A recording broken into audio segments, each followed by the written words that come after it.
अगर हमसे वादा खिलाफी करोगे तो आपको पता भी नहीं लगेगा। आपके सामने हाथ नहीं फैलाना चाहते।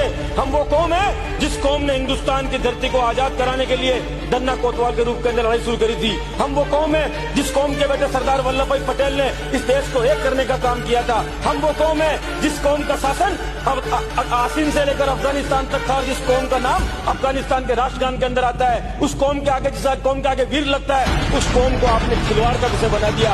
हमने आरक्षण इसलिए मांगा क्योंकि इस देश के अंदर अधिकार की लड़ाई लड़ते लड़ते, इस देश की रक्षा की लड़ाई लड़ते लड़ते, इस देश पर आक्रमण करने वाले लोगों से लड़ाई लड़ते लड़ते हमारी कौम ने अपना वैभव खो दिया और मजबूरी में हमारे को पहाड़ों के ऊपर जाना पड़ा। और पहाड़ों के ऊपर जाने के बाद जब ये पूरी देश और दुनिया आगे बढ़ गई और हमारी कौम इस दुनिया के साथ कदम बढ़ाने के अंदर पीछे रह गई, तो हमारा बेटा भी कलेक्टर बनना चाहिए, हमारा बेटा भी एसपी बनना चाहिए, हमारे बेटे के हाथ में भी कलम आनी चाहिए और उस कलम के माध्यम से वो 36 कौम की सेवा करने का काम करे। लेकिन उसके बदले में आपने क्या दिया?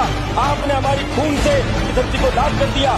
कानून, कोई भी संविधान और कोई भी कोर्ट और ये पूरा तंत्र जनता की सेवा के लिए बना हुआ है। मानव से ऊपर कोई तंत्र नहीं है और वो मानव आपसे आज न्याय मांगता है। अगर हमारे को देना है तो ओबीसी के अंदर 5% आरक्षण दीजिए वर्गीकरण कर कर, क्योंकि 5 जातियों की संख्या 8% से ज्यादा होती है। हमारी कौम को आप अगर इस तरह दर दर की ठोकर खिलाना चाहते हो तो हमें आपके आरक्षण की भीख नहीं चाहिए। अगर आपके दिमाग में ये गुमान हो कि हम आपके सामने याचना करेंगे या सिर्फ राजस्थान के